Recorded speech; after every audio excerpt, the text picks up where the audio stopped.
সুপ্রিয় দর্শক, স্বাগত জানাচ্ছি আজকের সম্পাদকীয়তে। আমি জাফর সাদিক। ন্যূনতম সংস্কার করে নির্বাচনের দাবি জানিয়ে আসছে বিএনপি। আজও মির্জা ফখরুল ইসলাম আলমগীর এই দাবির পক্ষে তার যুক্তি তুলে ধরেছেন। আর বিএনপির আরেক নেতা আমির খসরু মাহমুদ চৌধুরী বলেছেন, সংস্কার অনেকের জন্য নতুন হতে পারে, বিএনপির জন্য নয়। বিএনপিকে সংস্কারের ব্যাপারে কারো সবক দেয়া লাগবে না। অন্যদিকে জাতীয় নাগরিক কমিটির সদস্য সচিব আক্তার হোসেন বলেছেন, আমরা কেন বিশ্বাস করব যে বিএনপি ক্ষমতায় এলে সংস্কার করবে? সুতরাং আগে সংস্কার হবে, তারপর নির্বাচন। আর জামায়াত ইসলামী ও ইসলামী আন্দোলন বাংলাদেশও আগে সংস্কার, পরে নির্বাচনের পক্ষে। তাহলে রাজনৈতিক ঐক্যমত্য ছাড়া সংস্কার এগোবে কি করে? প্রাসঙ্গিক বিষয় নিয়ে আজকে সম্পাদকীয় সংস্কারের ভবিষ্যৎ। আর এ নিয়ে আলোচনার জন্য স্টুডিওতে আছেন রাজিকুজ্জামান রতন, সহ সাধারণ সম্পাদক বাসদ, এবং আরিফুল ইসলাম আদিব, যুগ্ম আহ্বায়ক, জাতীয় নাগরিক কমিটি। দর্শক, আপনারাও এই আলোচনায় অংশ নিতে পারেন। এই জন্য আপনাদের ফোন করতে হবে টেলিভিশনে দেখানো নম্বরে। এছাড়া ফেসবুকের মাধ্যমে আপনাদের মন্তব্য পাঠাতে পারেন। আলোচনা শুরুতেই জানিয়ে দেব এখনকার প্রধান শিরোনামগুলো।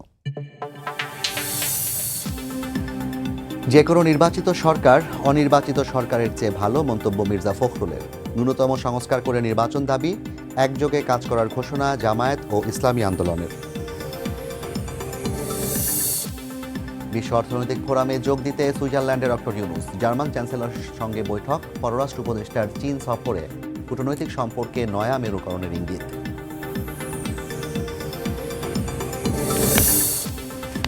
ফেব্রুয়ারির মধ্যে প্রত্যাহার হচ্ছে রাজনৈতিক হয়রানির সব মামলা, জানালেন আইন উপদেষ্টা। ভারত শেখ হাসিনাকে ফেরত না দিলে লঙ্ঘন হবে বন্দি প্রত্যর্পণ চুক্তি।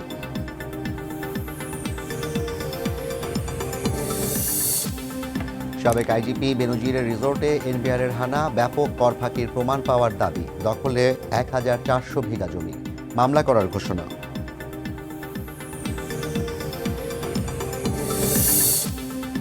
এবং ক্ষমতায় বসেই জন্মসূত্রে নাগরিকত্ব বাতিলের সিদ্ধান্ত ট্রাম্পের, বের হলো বিশ্ব স্বাস্থ্য সংস্থা ও জলবায়ু চুক্তি থেকে। ঢাকা ওয়াশিংটন সম্পর্কে বড় পরিবর্তন দেখছেন না বিশ্লেষক।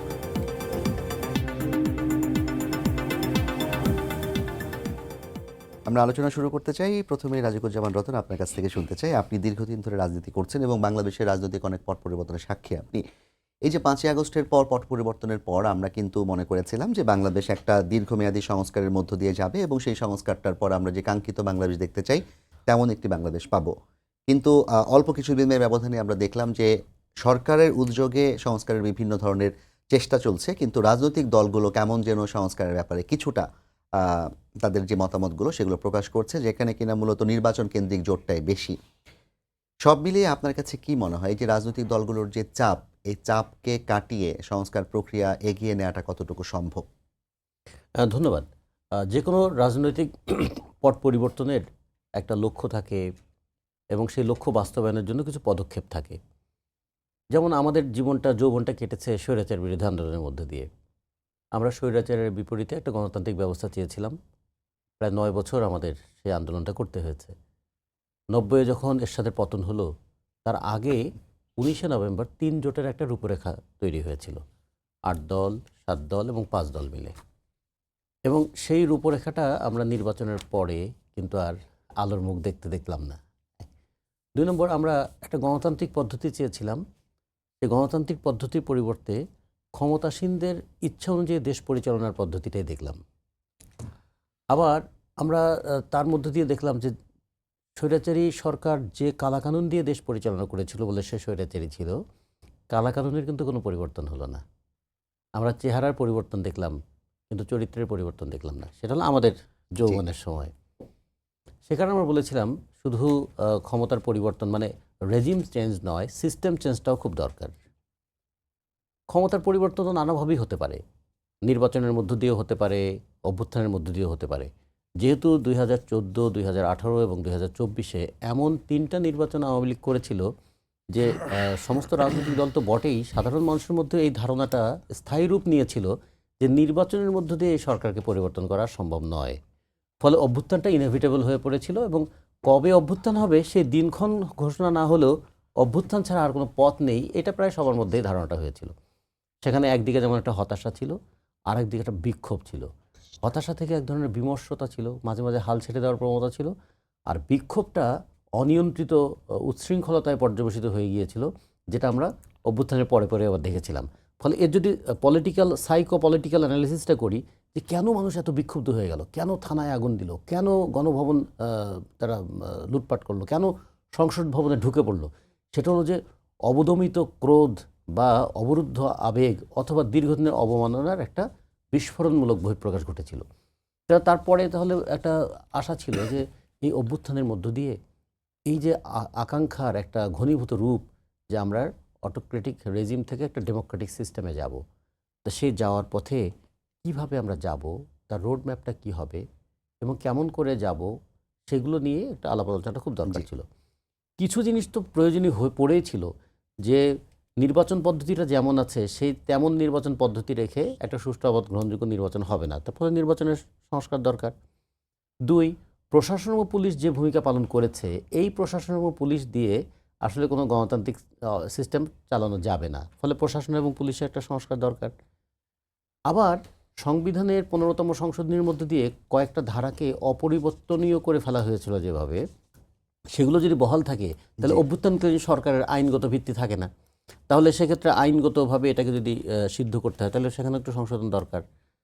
তার সঙ্গে আমাদের শ্রম পরিস্থিতিটার সেক্ষেত্রে কি পরিবর্তন হতে পারে, আমাদের আর্থিক খাতের কী মানে পরিবর্তনটা হতে পারে, সমস্ত বিষয় নিয়ে একটা ধারণা হয়েছিল যে অন্তর্বর্তীকালীন সরকার একটা পথরেখা রচনা করবে, যে পথরেখা দিয়ে পরবর্তী সরকাররাও দেশ পরিচালনা করবে। কারণ একটু এটা বলে আমি একটু শেষ করি, যে কোনো অভ্যুত্থানের পরবর্তীতে অভ্যুত্থান কোনো নিয়ম মেনে হয় না, কিন্তু অভ্যুত্থানের পরে রাষ্ট্রটাকে নিয়মে পরিচালিত করতে গেলে যে কোনো অভ্যুত্থানের পরে একটা নির্বাচন দরকার হয়। যেমন 69-এর গণঅভ্যুত্থানের পরে কিন্তু নির্বাচন ছিল, তেমনি 90-এর গণঅভ্যুত্থানের পরে একটা নির্বাচন ছিল, এবারও অভ্যুত্থানের পরে একটা নির্বাচনের মধ্য দিয়ে যে নির্বাচিত সরকার ক্ষমতায় আসবেন তারাই তো পার্লামেন্টে তাদের এ যাবৎকালের যে কর্মকাণ্ড সেটাকে আইনসঙ্গত রূপ দেবেন, রেটিফাই করবেন। ফলে অভ্যুত্থান এবং তার পরবর্তী নির্বাচন, এই দুটোর মধ্যে একটা সমন্বয় থাকা দরকার। কিন্তু অদ্ভুতভাবে একটা প্রবণতা তৈরি হলো, আওয়ামী রেজিমে যেমন মানুষের গণতান্ত্রিক অধিকারটাকে কুক্ষিগত করবার জন্য বলা হয়েছিল উন্নয়ন চান না গণতন্ত্র চান, আর এবারও কিন্তু সেরকম সংস্কার চান না নির্বাচন চান। আসলে তো নির্বাচনের লক্ষ্যেই সংস্কার দরকার ছিল এবং সংস্কারের মাধ্যমে এই সুষ্ঠু নির্বাচনের পরিবেশ দরকার ছিল। একটা আর একটা সহযোগী হওয়ার কথা ছিল, কিন্তু একটা আর একটা প্রতিযোগী বানিয়ে ফেলা হলো। এই অবস্থাটা কেন তৈরি হলো মনে করছেন? এইটা আমাদের কাছে মনে হলো, আমাদের দল, আমরা বাসদের পক্ষ থেকে শুরু থেকেই আমরা এই সরকারের কাছে গিয়ে আমাদের যে দেখা করেছি তখন বলেছি যে অনেক বেদনার মধ্য দিয়ে আপনারা এসেছেন, আপনারা আনন্দের মধ্য দিয়ে যেন বিদায় নিতে পারেন, তার একটা পথ তৈরি করা দরকার। একটা রোড ম্যাপ করেন যে আমাদের কর্মপদ্ধতি এই সময় সীমার মধ্যে আমরা এটা শেষ করব। আমাদেরকে বলা হয় যে ট্রেন চলছে, গন্তব্যে পৌঁছাবে, একটা গন্তব্য তো নির্ধারণ আছে, কিন্তু কখন গন্তব্যে পৌঁছাবে মানুষ তো স্টেশনে গেলেও জানতে চায়, আচ্ছা ট্রেনটা ছাড়বে কখন আর পৌঁছাবে কখন। তাহলে ছাড়বে কখন পৌঁছাবে কখন যদি ঠিক না থাকে তাহলে তো আমরা আল্লাহর রাস্তে চলিলাম, এরকম একটা ব্যবস্থা। ফলে এখানে ট্রেন চলার কথা কিন্তু আমরা আওয়ামী লীগ আমলেও শুনেছিলাম যে নির্বাচনের ট্রেন চালু হয়ে গেছে, তো একই ধরনের ভাষা কি হয়ে গেল কিনা? ভাষা একই থাকছে। আবার কেউ বলছেন যে ট্রেনটা লাইনচ্যুত হয়েছিল, ট্রেনটাকে এখন ক্রেন দিয়ে তুলে লাইনে স্থাপন করা হয়েছে। তা ট্রেন চলছে, ট্রেন লাইনে উঠেছে, ট্রেন গন্তব্যে যাবে, কিন্তু কখন ছেড়ে কখন পৌঁছাবে তা যদি না হয় অনিশ্চয়তার মধ্যে শিডিউল বিপর্যয়ের মধ্যে পড়ে কিনা এইটাই একটা বড় আশঙ্কার জায়গা তৈরি হয়েছে। কারণ আমাদের এখানে অতীতের দৃষ্টান্তগুলো খুব ভালো না, যে কোনোভাবে ক্ষমতা মানুষের মধ্যে একটা মোহ তৈরি করে। ফলে এই যদি যাচাই বাছাই করার জায়গা না থাকে, জবাবদিহির জায়গা না থাকে, একটা টাইমলাইন তো দেয়া হয়েছে প্রধান উপদেষ্টার পক্ষ থেকে ডিসেম্বর অথবা সামনের জুনের মধ্যে নির্বাচন, সেটাও কিন্তু একটা আলোচনার পরে, সেটাও কিন্তু চারিদিক থেকে একটা নানা ধরনের বিতর্ক ওঠার পরে, কিন্তু সেই অনুযায়ী পদক্ষেপগুলো নিতে থাকলে আমাদের ধারণা যে যতটুকু সংস্কার করে একটা সুষ্ঠু অবাধ গ্রহণযোগ্য নির্বাচনের জায়গায় যাওয়া যায় সেই সংস্কারগুলো করে কমিশনগুলোর সুপারিশটা পরবর্তী সরকারদের কাছে যেন একটা বাইন্ডিংস হিসাবে থাকে, যে আমরা যারা পরবর্তীতে ক্ষমতায় আসব তারা জনগণের আকাঙ্ক্ষার ভিত্তিতে যে দেশটা পরিচালিত করতে চাই এই কমিটমেন্টটা আমাদের থাকবে এবং এই সুপারিশগুলো বাস্তবায়নের ক্ষেত্রে আমরা উদ্যোগী ভূমিকা নেব। ধন্যবাদ রতন ভাই। আমরা একটু আদিবের কাছে যেতে চাই। আপনার যৌবনে আপনি ক্ষমতার পরিবর্তনে সিস্টেমের পরিবর্তন আসলে দেখার সুযোগ হয়নি, আমরাও আসলে সিস্টেম পরিবর্তন দেখতে পাইনি। আদিব, আপনাদের যৌবনেও আপনারা সিস্টেম পরিবর্তনের চেষ্টা করে যাচ্ছেন এবং সেই পরিবর্তনের ক্ষেত্রে রতন ভাই যেটা বললেন যে কমিশনের সুপারিশগুলো হচ্ছে রাজনৈতিক দলগুলোর কাছে বাইন্ডিং হিসেবে থাকবে, নির্বাচনের পর যেই দল ক্ষমতায় আসবে তারা যেন সেটি বাস্তবায়ন করতে বাধ্য হয়। আপনার কাছে কি মনে হয় যে সংস্কার আপনারা যে দাবিটি করেছেন, আক্তার সাহেব যে দাবি করেছেন আজকে যে আগে সংস্কার পরে নির্বাচন, বিএনপি কেন সংস্কার করবে বলে মনে করছেন? কারণ ধরেই নেওয়া হয়েছে যে অনেকেই হয়তো ভাবছে যে বড় দল হিসেবে বিএনপি ক্ষমতায় আসতে যাচ্ছে। তো সেই জায়গা থেকে আপনার কি মনে হয় যে সরকারের কাছে এই সংস্কার কমিশনের সুপারিশগুলো পরবর্তী সরকারের কাছে রেখে গেলে তারা বাস্তবায়ন করবে? ধন্যবাদ আপনাকে এবং সময় টেলিভিশনের মাধ্যমে যারা দেখছেন সবাইকে জাতীয় নাগরিক কমিটির পক্ষ থেকে শুভেচ্ছা জানাচ্ছি। একই সাথে আমার সহ আলোচক রাজিকুজ্জামান রতন ভাই এবং তাকেও ধন্যবাদ জানাচ্ছি। আপনার যে কোশ্চেনটি করছেন এবং আপনি প্রথমেই যে বক্তব্যটি আমাদের পড়ে শোনালেন যে বিএনপির মহাসচিব জনাব মির্জা ফখরুল ইসলাম আলমগীর তিনি বলেছিলেন যে ন্যূনতম সংস্কার কেন প্রয়োজন সেটার উত্থাপন করছেন। আবার একই সময়ে তার আরেক স্থায়ী কমিটির যে সদস্য জনাব আমির খসরু মাহমুদ চৌধুরী তিনি বলেছেন যে সংস্কার নিয়ে বিএনপিকে সবক দেওয়া লাগবে না। তো ফলে একই সাথে দুটি যে বক্তব্য সেখানেও কিন্তু বেশ একটু আমাদের দূরত্ব মনে হয়। অর্থাৎ মহাসচিব তিনি সংস্কারের বিষয়ে আগ্রহ হলেও কিন্তু জনাব আমির খসরু মাহমুদ চৌধুরী তার বক্তব্যের ভিতর কিছুটা মানে বিরক্ত এবং ত্যক্ত তার এই বহিঃপ্রকাশ ঘটেছে। আমাদের দেশে দেখেন তিনি কিন্তু আরেকটা কথাও বলেছেন যে যদি এখন সংস্কার হয় এবং পরবর্তী রাজনৈতিক সরকার এসে মনে করে যে এটা প্রয়োজন নেই তাহলে ছুঁড়ে ফেলে দিবে, এমন সংস্কারকে আপনারা চান কিনা? আচ্ছা, ছুঁড়ে ফেলে দিবে কিনা সেটার তো ইতিহাস বিএনপির আছে। আমরা যদি বলি যে ১৯০০ যে রতন ভাইরা সবচেয়ে বড় সাক্ষী, সে বলেছিল, আমিও কিছুক্ষণ আগে পড়তেছিলাম যে ৯০-এর সে গণঅভ্যুত্থানের ৩টি জোট, বিএনপি নেতৃত্বাধীন একটি জোট, আওয়ামী লীগের নেতৃত্বাধীন একটি জোট এবং বাম গণতান্ত্রিক বা অন্যান্য দলের একটি জোট, মোট ৩টি জোট ছিল। সেখানে তারা কিন্তু রূপরেখা দেখেছে এবং রূপরেখাটি আমি পড়ে যেটি দেখলাম যে সেখানে ছিল ক্ষমতার ট্রান্সফরমেশনটা যেন খুব সুন্দর সুষ্ঠুভাবে হয়, বিচার বিভাগের স্বাধীনতা, আইনের শাসন, মানুষের মৌলিক মানবাধিকারের সাথে সাংঘর্ষিক সকল কালো আইন বাতিল এবং ওই সময়ে কিন্তু বলা ছিল যে স্বৈরাচারের যারা দোসর সহযোগী সেই রাজনৈতিক দলসমূহকে বিচার বা এরকম এটির বিষয় ছিল।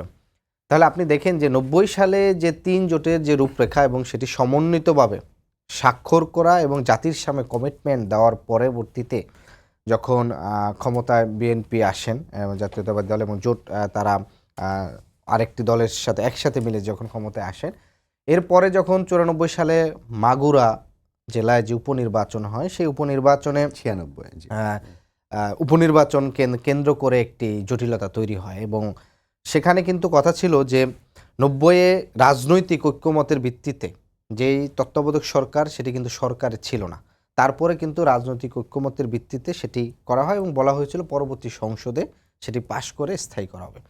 কিন্তু সরকার গঠনের পরবর্তী ৪ বছর এবং ৫ বছরের ভিতরে কিন্তু বিএনপি সেটি কিন্তু পাশ করেনি, তার সংখ্যাগরিষ্ঠ থাকার এবং সরকারে থাকা সত্ত্বেও, বরং তাদের সরকারের অধীনেই একটি নির্বাচনের আয়োজন করে এবং সেই নির্বাচন পরবর্তীতে আবার সকল বিরোধী দলের আন্দোলনের মুখে ১২ দিনের মাথায় তারা আবার অর্থাৎ ১২ দিনের জন্য সংসদ তারা করেন এবং আইনটি আবার নতুন তত্ত্বাবধায়ক সরকার আইন প্রবেশ করেন। এটি গেল প্রথম যে কমিটমেন্ট, এটি একটি বিষয়। দ্বিতীয়ত বিষয় যেটি দেখবেন, এটা আমাদের শিক্ষার্থীদের সাথে আমাদের খুব সামঞ্জস্যপূর্ণ, সেটি হচ্ছে যে ৮০-র দশকেও ছাত্র সংসদ নির্বাচনগুলো অনিয়মিতভাবে হলেও নিয়মিত কিছুটা হয়েছিল। সেটি ঢাকা ইউনিভার্সিটি, জাহাঙ্গীরনগর এবং রাজশাহী, বিশেষ করে জাহাঙ্গীরনগরে তো টানা 5টি নির্বাচন হয়েছিল। কিন্তু গণতান্ত্রিক সরকার, জাতীয়ভাবে যখন গণতান্ত্রিক সরকার আসে তখন কিন্তু এই ছাত্র সংসদ নির্বাচনগুলো হওয়া বন্ধ হয়ে যায়। তার মানে কি, তখন গণতান্ত্রিকভাবে যারা ক্ষমতায় আসছেন, তখন যারা ক্ষমতায় তারা দেখছেন যে বিশ্ববিদ্যালয়গুলোকে যদি স্বাধীনভাবে সিদ্ধান্ত গ্রহণে, শিক্ষার্থীদেরকে মুক্তভাবে তাদের গণতন্ত্র চর্চা এবং স্বাধীনভাবে চিন্তা করার যদি স্পেস ক্রিয়েট করা হয়, তাহলে তারা জাতীয় রাজনীতিবিদরা যে ভুলগুলো করেন বিভিন্ন সময় স্বার্থের কারণে হোক কিংবা রাজনৈতিক অন্য দলের বিরোধিতা করার স্বার্থে যে জায়গাগুলো তারা তৈরি করেন, তখন কিন্তু বিশ্ববিদ্যালয়গুলোর শিক্ষার্থীরা কিন্তু আমরা দেখে থাকি যে একটা নিরপেক্ষ জায়গা থেকে কিন্তু একটি আলাদা একটি ভয়েস জাতির জন্য কিন্তু আবির্ভাব হয়। ফলে আমরা দেখলাম কি সেই নির্বাচন বন্ধ হয়ে গেছে। এখন নির্বাচন বন্ধ হয়েছে সেটি নিয়ে আমরা এর পূর্বে একটি টকশোতে আমাদের তখন বিএনপির আরেক নেতৃত্ব ছিলেন, তার বক্তব্য শুনতে বলেছেন যে তৎকালীন ছাত্রলীগ তারা নির্বাচনটি করতে দেয়নি। সে বক্তব্য দিয়েছিল আজিজুল বারী হেলাল ভাই, তিনি এই বলেছিলেন। ফলে যদি ছাত্রলীগ করতে নাও দেয় তাহলে এটি তখন এটি নির্বাচিত সরকারের ব্যর্থতা যে তারা ক্ষমতায় আসার পরেও তারা হচ্ছে ছাত্র সংসদ করতে পারেনি। এরপর অন্যান্য যে বিষয়গুলো আছে, যে বিচার বিভাগের স্বাধীনতা, 90 থেকে তো প্রায় 6 পর্যন্ত একটা গণতান্ত্রিক ধারাবাহিক তত্ত্বাবধায়ক সরকারের অধীনেই নির্বাচন হয়েছে এবং করেছে। তারপরে হচ্ছে আপনার গণমাধ্যমের স্বাধীনতা এবং স্বৈরাচারের ওই সময় বিচার। মজার বিষয় হচ্ছে যেটি 90 সালে স্বৈরাচার বিরোধী আন্দোলনে শহীদ হয়েছেন সর্বোচ্চ সব মিলে সম্ভবত 40 বা এরকম কাছাকাছি, এবং সর্বশেষ পর্যায়ে নূর হোসেন বা পরে আরও এটা বেগবান হয়। সেই সময় কিন্তু 3 জোটের একটি কমন ঐক্যমত ছিল যে স্বৈরাচারে যারা সহযোগী এবং যারা অস্ত্রধারী রাজনৈতিক দল তাদেরকে নির্বাচন থেকে দূরে রাখা এবং তাদেরকে করা, যদিও সেটি বাস্তবায়ন করতে পারেনি। কিন্তু 24 সালে একটি অদ্ভুত বিষয় যে এত বড় গণহত্যার পরেও আওয়ামী লীগ নির্বাচনে অংশগ্রহণ করতে পারবে কি পারবে না, সেই বিষয়গুলো থেকে কিন্তু আমরা রাজনৈতিক দলগুলো থেকে সুস্পষ্ট বক্তব্য দেখতে পাচ্ছি না। আওয়ামী লীগ দলীয়ভাবেই তাকে আবারও নির্বাচন করতে দেওয়া এবং নির্বাচনে তার রাজনৈতিক সাংগঠনিক কার্যক্রম করতে দেওয়া মানেই বাংলাদেশের জনগণের স্বাধীনতার পন্থী জনগণের প্রতি আরও একটি গণহত্যার প্রতি এক ধরনের মৌন সমর্থন এবং সম্ভাবনাকে জিয়ে রাখা। কেন বলেছি? কারণ আপনি দেখবেন যে 71 সালে স্বাধীনতার পরপরই 72 সালের সংবিধান প্রণয়নের পরে সকল ক্ষমতা একমাত্র শেখ মুজিবুর রহমানের কক্ষিগত করার পরে যেভাবে তারা বিরোধী দল, তখন যে একেবারে মানে বিরোধী দল ছাড়া একক প্রতাপশালী আওয়ামী লীগ ছিল, তার বিপরীতে যখন আরেকটি জাসদ যখন উত্থান হচ্ছে, সেই জাসদের কিভাবে তাদের নেতাকে কিভাবে তারা ক্রসফায়ারে হত্যা করেছে, ক্রসফায়ারকে গুম করে, মানে বলা হয় যে স্বাধীন বাংলাদেশে প্রথম তিনি হচ্ছেন বিচার বহির্ভূত হত্যার শিকার। যদিও জহির রায়হানের বিষয়ে এরকম একটি বক্তব্য আছে যে প্রথম গুমের শিকার। প্রায় 30,000 নেতাকর্মীকে হত্যা করে। তার মানে আওয়ামী লীগের এই যে গণহত্যার সাথে আওয়ামী লীগের সম্পর্ক, সেটি একেবারে তাদের দলীয় চরিত্র। স্বাধীনতার পরপরেও তারা এটি ঘটিয়েছে এবং এই যে 8 সাল থেকে যে ছিল এই সময় প্রায় কয়েকটি গণহত্যা ঘটেছে। ফলে আমরা যেটি মনে করি, উনি যেটি বলেছেন যে সংস্কার আসলে কতটুকু করবে এবং সেটি কিন্তু তারা একদম উদ্যত আচরণ করেছে, ছুঁড়ে ফেলে দিবে। তার মানে কি তাদের ক্ষমতার সাথে যারাই ক্ষমতায় আসুক, সেই ক্ষমতার যারা আসবে তাদের সাথে না মিললে হবে না। দ্বিতীয়ত বিষয় হচ্ছে তারা কি ক্ষমতা ছুঁড়ে ফেলে দেবেন, তারা কি ধরেই নিচ্ছেন যে তারা নেক্সট ক্ষমতায় আসতেছেন? এই যে তার নিজস্ব মানে ক্ষমতায়, অবশ্যই সবগুলো রাজনৈতিক দল তার দৃষ্টিভঙ্গি থাকতে পারে, তারা ক্ষমতায় যাওয়ার জন্য রাজনীতি করে কিংবা দেশ পরিচালনার জন্য রাজনীতি করে, কিন্তু এই যে ছুঁড়ে ফেলে দেওয়ার হুমকি, ফলে আমরা মনে করি তাদের এই দৃষ্টিভঙ্গি বরং দল হিসাবে বিএনপিকে আরও জনবিচ্ছিন্ন করবে এবং বিএনপিকে নিয়ে সাধারণ জনগণ এবং যারা ভোট দিবেন আগামীতে তাদের মনে নানা ধরনের প্রশ্ন যে তৈরি করবে। দ্বিতীয়ত বিষয় হচ্ছে বিএনপির একমাত্র ভারপ্রাপ্ত চেয়ারম্যান তারেক রহমান কিংবা তাদের চেয়ারপারসন বেগম খালেদা জিয়া ছাড়া আর কারো বক্তব্যকে আমি বিএনপির বক্তব্য হিসেবে মনে করি না, সে মহাসচিব হোক কিংবা হচ্ছে স্থায়ী কমিটির সদস্য হোক। কারণ আপনি দেখবেন যে অভ্যুত্থানের পরবর্তীতেও বিএনপির 16ই আগস্ট তাদের সর্বোচ্চ যে নীতি নির্ধারণী ফোরাম, সেই নীতি নির্ধারণী ফোরামের 2 জন নতুন সদস্যকে অন্তর্ভুক্ত করেছেন। সেইখানে তাদের প্রেস রিলিজে স্পষ্ট লেখা ছিল যে বিএনপির ভারপ্রাপ্ত চেয়ারম্যানের সিদ্ধান্তে তাদেরকে রাজনৈতিক পদোন্নতি দিয়ে হচ্ছে স্থায়ী কমিটির সদস্য করা হয়েছে। তাহলে একটি সর্বোচ্চ রাজনৈতিক দল তার সিদ্ধান্ত সর্বোচ্চ নীতি নির্ধারণী ফোরামের আলোকে কিংবা তাদের গঠনতন্ত্র ক্ষমতা বলে যেটাই হোক, যে ভারপ্রাপ্ত চেয়ারম্যান সর্বোচ্চ সিদ্ধান্ত দিয়ে থাকেন। ফলে তাদের স্থায়ী কমিটির সদস্যের বক্তব্যকে আমি সবসময় এই বক্তব্য বিএনপির বক্তব্য হিসেবে আমি ধরতে নারাজ। কারণ আপনি দেখবেন যে অভ্যুত্থানের পরে আরেকটি কন্ট্রাডিক্টরি তাদের বক্তব্য আমরা দেখেছি। তারেক রহমান তিনি বলেছিলেন যে অভ্যুত্থানের পরবর্তীতে নতুন রাজনৈতিক শক্তি বা দল আসলে তাদেরকে আমরা স্বাগত জানাই, কিন্তু তার ঠিক 2 দিন পরে আমরা দেখেছি প্রেস ক্লাবে তৎকালীন আপনার হচ্ছে স্থায়ী কমিটির আরেক সদস্য জনাব বাবু গয়েশ্বরচন্দ্র রায় তিনি বলেছেন যে ছাত্র নেতাদের আপনারা অভ্যুত্থান করেছেন, আপনারা ভালো থাকেন, রাজনীতির ময়দানে না আসাটাই উচিত। ফলে সর্বোচ্চ নেতার যে বক্তব্য তার সাথে তার স্থায়ী কমিটির বক্তব্য হচ্ছে কন্ট্রাডিক্টরি করতেছে। তাহলে এখানে 2টি বিষয়, একটি বিষয় হচ্ছে যে হয় বিএনপির স্থায়ী কমিটির সদস্য, তারা তাদের চেয়ারম্যানের সরাসরি সব কথাকে তারা হচ্ছে একসাথে গণতান্ত্রিক প্রক্রিয়া সিদ্ধান্ত গ্রহণ করে সবাই অবগত থাকেন না, অথবা হইতে পারে যে তারা একটি রাজনৈতিক দলগুলোর মধ্যে বিভ্রান্তি তৈরি করার জন্য, কিংবা হচ্ছে নাকি জনগণের মধ্যে রাজনৈতিক বিভ্রান্তি। কৌশল, যেমনটা মির্জা ফখরুল বলেছেন যে দ্রুত নির্বাচনের দাবি আমাদের রাজনৈতিক কৌশল, তিনি কিন্তু এটা বলেছেন, গতকালই বলেছেন তিনি এটা। না, সেটি একটি কৌশলও হতে পারে, কিন্তু আবার সব সময় একটানা এই ধরনের বক্তব্য দেয়, এটা আবার শুধু আপনি যেটি একাধিক নেতা বললেন যে বিএনপি মনে করে নিয়েছে তারা ক্ষমতায় এসেছে, এতে করে জনগণের ভেতরে এক ধরনের তাদের প্রতি বিরূপ প্রতিক্রিয়া তৈরি হবে, তাহলে আপনি বিএনপির বিকল্প হিসেবে কাদেরকে মনে করেন যে জনগণ গ্রহণ করতে পারে? না, সেই পরিস্থিতি এখানে কি আছে? বিএনপির বিকল্প কাকে মনে করা হচ্ছে বিষয়টা আমি সেটা মানে বিএনপি ক্ষমতায় আসতেছে বিষয়টা ওইটা বলেন, আমি বলেছি তারা ক্ষমতায় আসতে চায় কিংবা আসবে, সেটির জন্য জনগণ বিরূপ না, মানে তার যে বক্তব্য যে আমি গেলে এখন যেটা হবে সেটা ছুঁড়ে ফেলে দিবে, এই যে তার যে বক্তব্যটা না, এইটা ছুঁড়ে ফেলে দিতে পারে, দিতে পারে, মানে দিতে পারে, মানে কি সে এখন যেটাই তার হয়তো ধরেন রাজনৈতিক দল হিসাবে যখন সরকার হচ্ছে অল পার্টিস কিংবা এই যে সকল দলের আমরা দেখেছি তাদেরকে ডেকেছে এবং আলোচনা করছে, সেখানে দল হিসাবে কিন্তু বিএনপির একটা মতামত ছিল, আর অন্যান্য দলগুলোর একটা মতামত আদিব, ছিল। আপনার কাছে আমরা আবার আসবো একটু। আমি রতন ভাই আপনার কাছে আদিবের কথা সূত্র ধরে একটা বিষয় জানতে চাই। আপনি কয়েকদিন আগেই গত বছরের শেষের দিকে সম্ভবত যে দলগুলোর মধ্যে গণতান্ত্রিক চর্চার একটা জায়গা আপনি দেখতে চেয়েছিলেন এবং আপনাদের দলের অবস্থানও সেরকম। আদিব যেটা বললেন যে স্থায়ী কমিটির নির্বাচনের ক্ষেত্রেও কিংবা স্থায়ী কমিটিতে কারা যাবে বিএনপিতে, সেটির ক্ষেত্রে ভারপ্রাপ্ত চেয়ারম্যান সরাসরি ভূমিকা রাখেন এবং তার নির্দেশটাই মানা হয়। আপনার কি মনে হয় যে বিএনপি গণতান্ত্রিক দল হিসেবে গণতান্ত্রিক চর্চা নিজের দলের মধ্যে করার পূর্বে নির্বাচনের দাবিটা আসলে এটা কি কোনোভাবে সাংঘর্ষিক কিনা? দুটো জিনিস, যে গণতন্ত্র একটা চলমান প্রক্রিয়া। একদিকে দেখলে গণতন্ত্র একটা কনসেপ্ট, আর একদিকে দেখলে গণতন্ত্র একটা প্র্যাকটিস। গণতন্ত্র কনসেপ্ট হিসেবে যখন দেখি তখন সেটাকে বলে ফিলোসফিক্যাল টলারেন্স, মানে আমি ভিন্ন মত, বিরোধী মত সেগুলো শুনবো, আমি কোনো কথা গ্রহণ নাও করতে পারি, কিন্তু সব কথা বলার অধিকারটা থাকবে।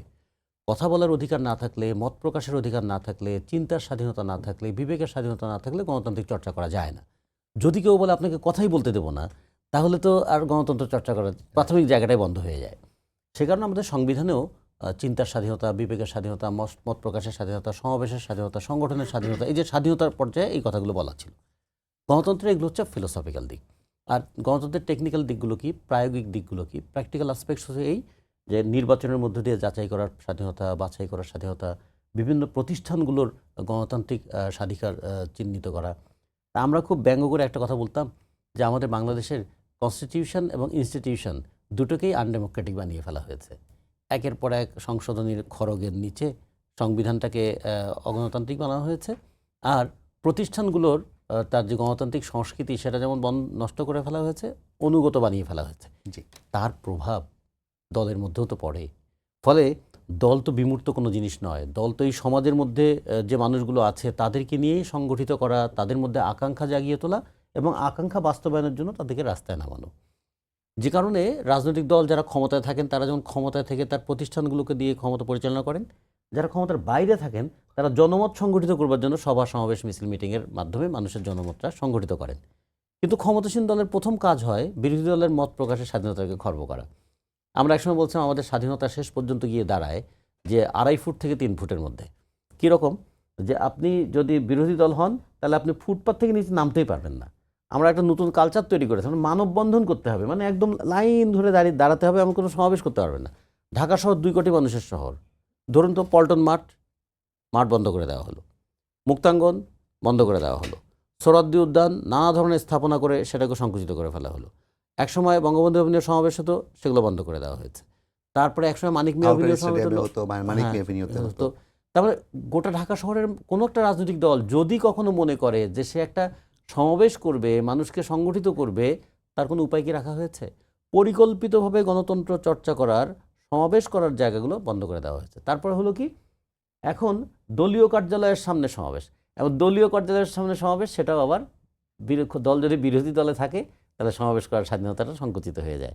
তাহলে এমনি করে এমন একটা আনডেমোক্রেটিক সিস্টেম চালু করেছে ক্ষমতাসীনরা, তার প্রভাবটা গিয়ে দাঁড়িয়েছে প্রত্যেকটা দলের মধ্যেই। পুঁজিবাদী অর্থনীতির একটা বড় বৈশিষ্ট্য হলো বড় পুঁজি ছোট পুঁজিকে গ্রাস করে নেয়, ফলে ছোট পুঁজিগুলো নিঃস্ব হতে থাকে, বড় পুঁজি স্ফীত হতে থাকে, যেটাকে আমরা সিন্ডিকেশনও বলি। অনেক সময় অনেকগুলো পুঁজি একসঙ্গে মিলে সিন্ডিকেট করে ফেলে। যেমন বাংলাদেশে চিনির জন্য 5টা, তেলের জন্য 6টা, এরকম আছে। যখন অর্থনীতিতে এই সিন্ডিকেশন এবং একচেটিয়াকরণ হয়, তার প্রভাব রাজনীতিতেও পড়ে। যে বড় বড় কিছু রাজনৈতিক নেতা গোটা দলের সমস্ত কিছুকে কক্ষিগত করে ফেলে, কেন্দ্রীভূত করে ফেলে, যে তাদের সিদ্ধান্তের বাইরে কিচ্ছু হবে না। ফলে অর্থনীতিতে কেন্দ্রীভবন, রাজনীতিতেও কক্ষিগতকরণ, দুটো কিন্তু হাত ধরাধরি করে চলে।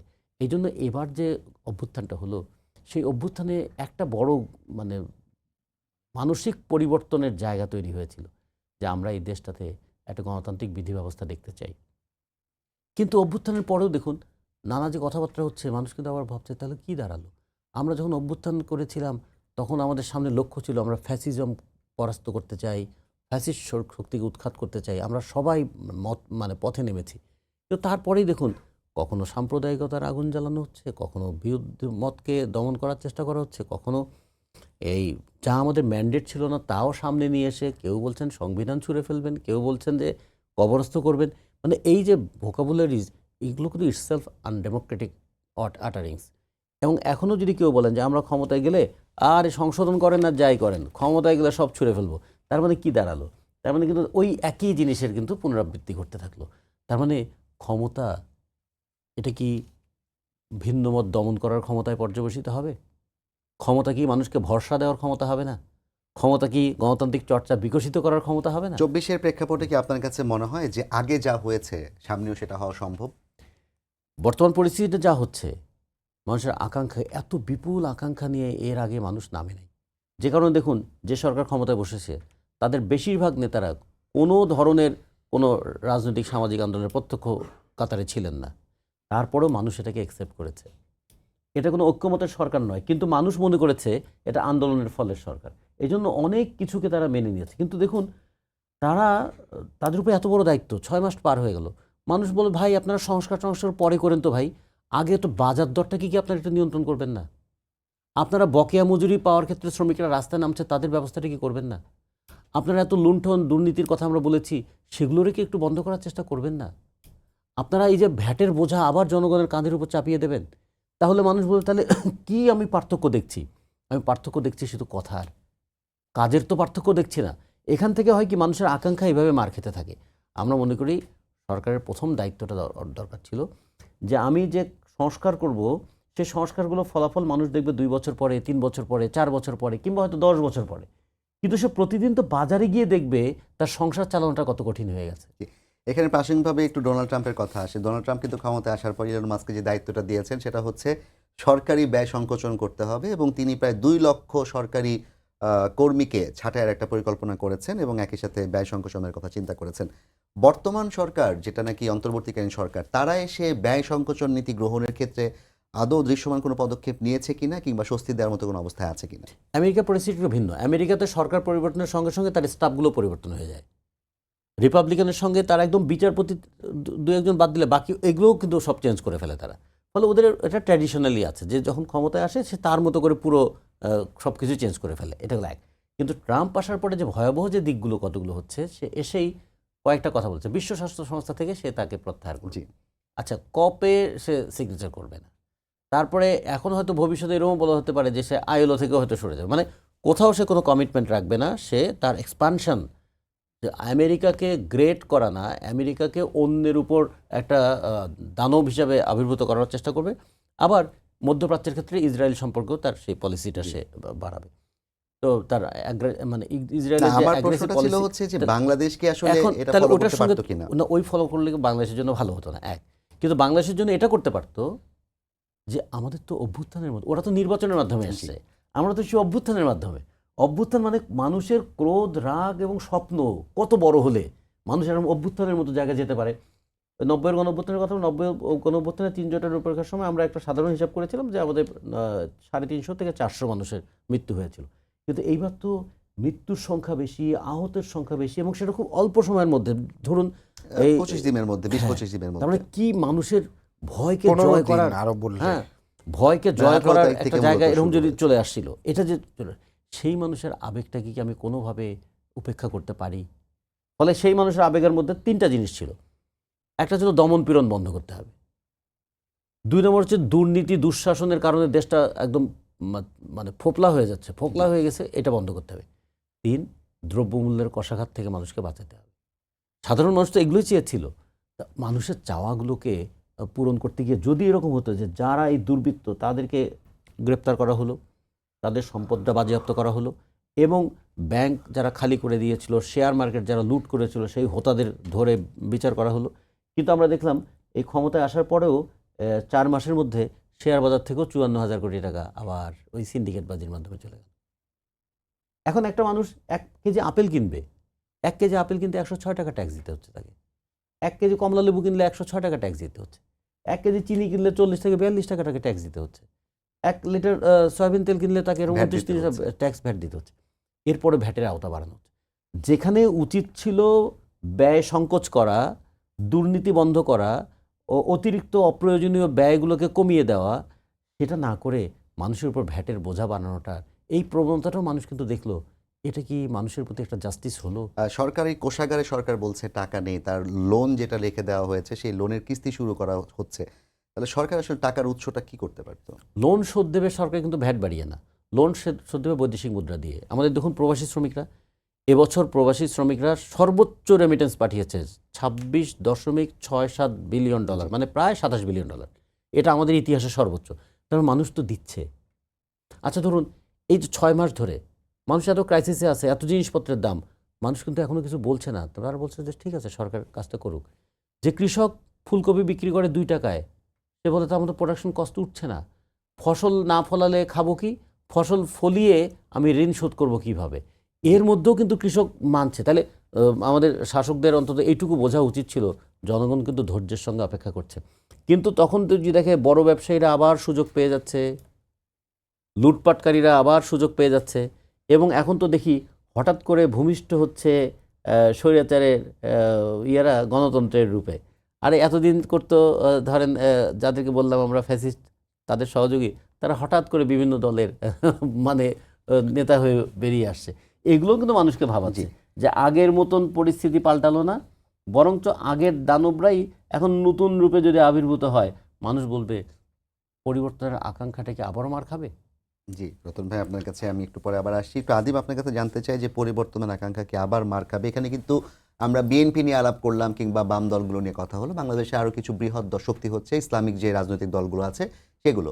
বিশেষ করে জামায়াত ইসলামী এবং ইসলামী আন্দোলন, তারা যখন নাকি আজকে এক জায়গায় বসে আগামী বাংলাদেশ নির্মাণে একসাথে কাজ করতে চায়, এবং জামায়াতও যখন আমরা দেখি যে জনঘনিষ্ঠ একটা রাজনীতির চেষ্টা করে, তরুণদেরকে আকৃষ্ট করার মতো কথা বলে, একই সাথে তারা সংস্কার আগে করে নির্বাচন পরে করতে চায়।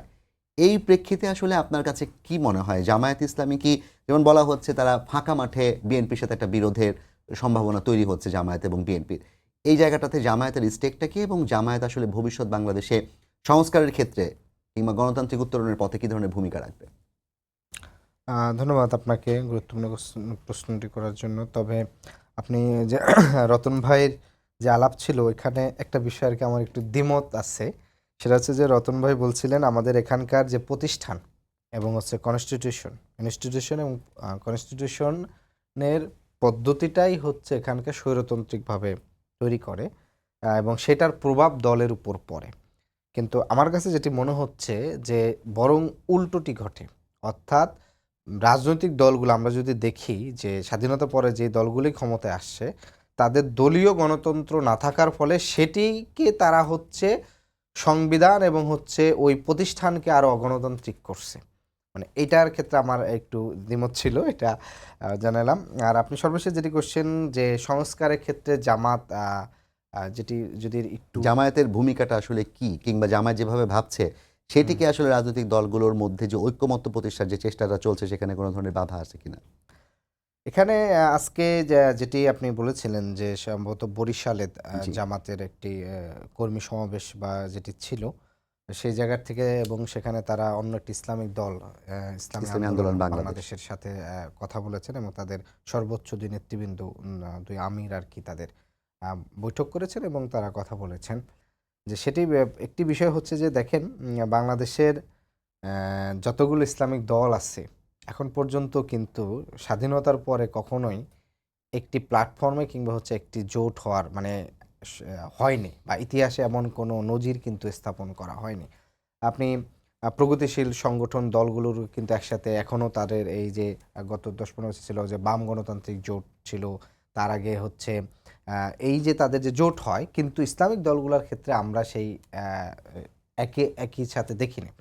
ফলে তাদের এই যে একসাথে থেকে যে বক্তব্য সেটি আসলে না, একবার হয়েছিল আওয়ামী লীগের 96 শাসনামল ইসলাম ঐক্যজোট যেটা হয়েছিল, সেখানে অধিকাংশ দলগুলোই ছিল, অধিকাংশ দল ছিল পরবর্তীতে বলতে- ভেঙে গেছে সেটা। ভেঙে গেছে আবার নির্বাচনকে কেন্দ্র করে। তো এটি আমার তাদের ডিপেন্ড করবে যে আসলে তাদের এই বক্তব্যটি শুধুমাত্র তাদের নেতৃবৃন্দ কিংবা হচ্ছে যেহেতু এখানকার বৃহৎ জনগোষ্ঠী মুসলিম, ফলে তাদেরকে মনতুষ্ট করার জন্য বলা, নাকি আসলেই তাদের ঐক্যমতের ভিত্তিতে তারা কিছু করবে কিনা, এটা ডিপেন্ড করবে তাদের পরবর্তী কর্মসূচি। কিন্তু আমরা যদি এই দুইটি দলের, বিশেষ করে ইসলামী আন্দোলন এবং হচ্ছে জামাতের যদি পূর্বের ইতিহাস দেখি, কিন্তু কখনোই কিন্তু একসাথ হওয়ার কিন্তু ইতিহাস আমরা দেখি না, বরং তাদের দুই দলের মূলনীতির জায়গাগত তাদের বেশ একটা ডিফারেন্স আমরা দেখে থাকি। এবং সামাজিক যোগাযোগ মাধ্যম বা অন্য অন্য জায়গার ক্ষেত্রেও যেহেতু তাদের যে পলিটিক্যাল স্পেসগুলো আছে, তারা যেই স্পেসে পলিটিক্সগুলো করে থাকেন, বিশেষ করে আপনার হচ্ছে ওয়াজের মাঠে, মানে কিংবা হচ্ছে তাদের একটা যে জায়গা, সেখানে কিন্তু আমরা এই দুই দলের যারা মানে তাদের পন্থী যারা ওয়াজেন এটা থাকে, আপনাকে আমি আরেকবার যদি প্রশ্ন করি, যে ধরেন নাগরিক কমিটি কিংবা ছাত্রদের যে সংগঠনগুলো, তাদের যে দাবি সংস্কারের পরে নির্বাচন, এবং আমরা দেখছি জামায়াত ইসলামের দাবিও সেই সংস্কারের পরে নির্বাচন, এবং বিএনপি সেই জায়গায় এক ধরনের বিরোধী শক্তি হয়ে দাঁড়িয়েছে, তাহলে সেই ক্ষেত্রে কি আপনাদের দাবি এবং জামায়াতের দাবি যখন এক হয়ে যায়, তখন সেই ক্ষেত্রে সংস্কার ত্বরান্বিত হয়, নাকি আসলে সংস্কারের বিষয়টা আরেকটু প্রশ্নবিদ্ধ কিংবা সেটা হচ্ছে একটু দেরি হওয়ার সম্ভাবনা তৈরি হয়? এখানে জামাত আমাদের দাবির প্রতি কিংবা হচ্ছে সংস্কারের প্রতি এক হয়েছে, বিষয়টি এরকম নয়। বিষয়টি হচ্ছে যে যেটি আসলে হওয়া উচিত ছিল, মানে এই গণ অভ্যুত্থানের ফলে, এত মানুষের মৃত্যুর ফলে, এত মানুষের শহীদ হওয়ার ফলে যেটি উচিত ছিল যে আমাদের এখানের গণতান্ত্রিক চর্চা নাই, বিচার বিভাগের স্বাধীনতা নাই, আইনের শাসন নাই, কিংবা গণমাধ্যমের স্বাধীনতা নাই, এগুলো তো আমরা দেখেছি 90-এও তারা এক ধরনের ঐক্যমত কিংবা কমিটমেন্ট দেওয়ার পরেও রাখে নাই। ফলে আমাদেরকে এমন একটি এখন সাংবিধানিক কাঠামো নির্মাণ করতে হবে যেটার মাধ্যমে যেই দলই ক্ষমতায় আসুক, XYZ, তারা যেন অনেকটা বাধ্য হয় এবং আমাদের প্রতিষ্ঠানগুলো যেন অন্তত দলীয়করণের বাহিরে এসে কিন্তু গণতান্ত্রিক ধারা হয়। তো সেই জায়গার থেকে দেখেছে যে বিএনপি দেখেছে যেহেতু এখানে কোনো রাজনৈতিক অন্য কোনো বিরোধী দল শক্তিশালী নেই, ফলে দ্রুত হলে তারা তাদের মতন করে তাদের যে সুবিধা মতন জায়গাগুলোকে তারা সংস্কার করবে। ফলে এখানে জামাতের অবস্থানটা এটা হচ্ছে দলীয় ঐক্যমত না, এটা হচ্ছে যৌক্তিকতা জায়গা থেকে তারা মনে করছে যে এই সংস্কারটা হওয়া উচিত। কিংবা আরও শুধু এটা তো আমরা শুধু জামাত না, আমরা ধরেন বিশেষ করে প্রপোর্শন নির্বাচনের ক্ষেত্রে, সংখ্যানুপাতিক নির্বাচনের ক্ষেত্রে আমরা দেখেছিলাম যে শুধুমাত্র বিএনপি বাদে সবগুলো দল, জামাত থেকে সিপিবি পর্যন্ত, মানে ইসলামিক দল থেকে শুরু করে একেবারে এটা তো ধারণা করা হয় যে তারা কিন্তু জি, যৌথভাবে একই অবস্থান নিচ্ছে। তার মানে কি সিপিবি এবং জামাত ইসলাম কি একই পলিটিক্স করবে কিংবা হচ্ছে একই জায়গা করবে? বিষয়টি সেরকম নয়। সেটা হচ্ছে যে যখন হচ্ছে একটি রাজনৈতিক ভ্যাকুয়াম তৈরি হয়, এখন যেহেতু আপনার এই মুহূর্তে পলিটিক্যাল এরিনায় আওয়ামী লীগ স্বৈরতান্ত্রিক হওয়ার ফলে উৎখাত হয়েছে এখানে, ফলে এখানে একটি রাজনৈতিক ভ্যাকুয়াম তৈরি হয়েছে এবং নতুন যে মানুষের যে চাহিদা, তরুণদের বিশেষ করে যে নতুন যে চাহিদার আকাঙ্ক্ষা তৈরি হচ্ছে, সেই আকাঙ্ক্ষাটা গত কিন্তু সর্বশেষ 24-এ না, মানে আমরা যদি একটু দেখি যে দেখবেন যে 15 সাল থেকে এখানকার সামাজিক আন্দোলনগুলো কিন্তু শক্তিশালী হয়ে উঠছে। তার মানে 15 সাল থেকে তো কিন্তু সবগুলো রাজনৈতিক দলেরই তো ছাত্র সংগঠন ছিল, মানে এই আন্দোলনগুলো, মানে 15 সালে যদি আপনি ব্যাট বিরোধী বলেন, 18 সালের নিরাপদ সড়ক কোটা এবং সর্বশেষ যে গণ অভ্যুত্থান, সেটি কিন্তু বিদ্যমান রাজনৈতিক দলগুলোর ছাত্র সংগঠন বা রাজনৈতিক দলের নেতৃত্বে হতে পারত।